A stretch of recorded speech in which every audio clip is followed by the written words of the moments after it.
அனைவருக்கும் வணக்கம். கும்பகோணம் சட்டமன்ற தொகுதியில் பார்த்தீங்கன்னா பல நாட்களாக வந்து தண்ணி பிரச்சனை ரொம்ப நீடிச்சிட்டு இருக்கு.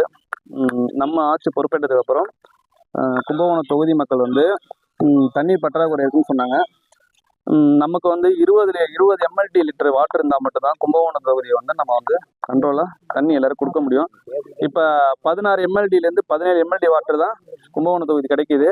ஸோ என்ன குடிநீர் பிரச்சனை என்னன்னு பார்ப்போங்கிறதுக்காக அதை சம்மந்தப்பட்ட அதிகாரி அவர்களை வர சொல்லி நம்ம குடிதாங்கி இங்கேருந்து தண்ணி போகிற பைப் எல்லாத்தையும் பார்த்தோம்.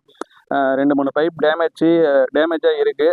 அதை வந்து இன்னும் 2-3 நாட்களில் வந்து சரி செய்து தரப்படும் என்று ஆணையர் அவர்கள் சொல்லியிருக்காங்க. ஸோ விரைவில் கும்பகோணம் தொகுதி மக்களுக்கு வந்து 2-3 நாட்கள் வந்து தண்ணீர் பற்றாக்குறை முழுவதுமாக சரி செய்து தரப்படும்.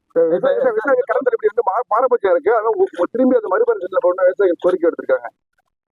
கண்டிப்பாக அதனை பரிசீலனை நாங்கள் பண்ணிட்டு தான் இருக்கோம். அதுக்கான ஆலோசனை கூட்டம் நடந்துட்டு தான் இருக்கு. விரைவில் அதன் சம்பந்தமான விஷயங்களை வந்து தளபதி அவர்கள் அறிவிப்பாக கொடுப்பாங்க. டெல்லி போயிருந்தீங்களா? என்ன மாதிரி போயிருந்தீங்க? என்ன மாதிரி உங்களுக்கு அனுபவம்? இல்லை, டெல்லி போனது நிறைய அனுபவங்கள், நிறைய கற்றுக்கிறமே இருந்துச்சு.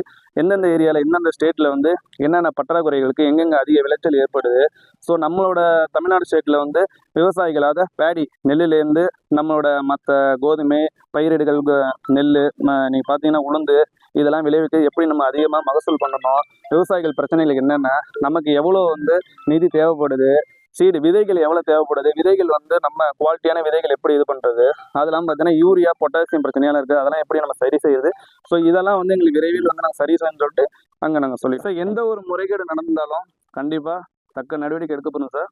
கண்டிப்பாக நாங்கள் எல்லாத்தையும் ஆய்வு பண்ண தான் போகிறோம். ஸோ மக்கள் வந்து இனிமேல் எந்த ஒரு பிரச்சனையும் இல்லாமல் நல்லா இருக்கும். நன்றி.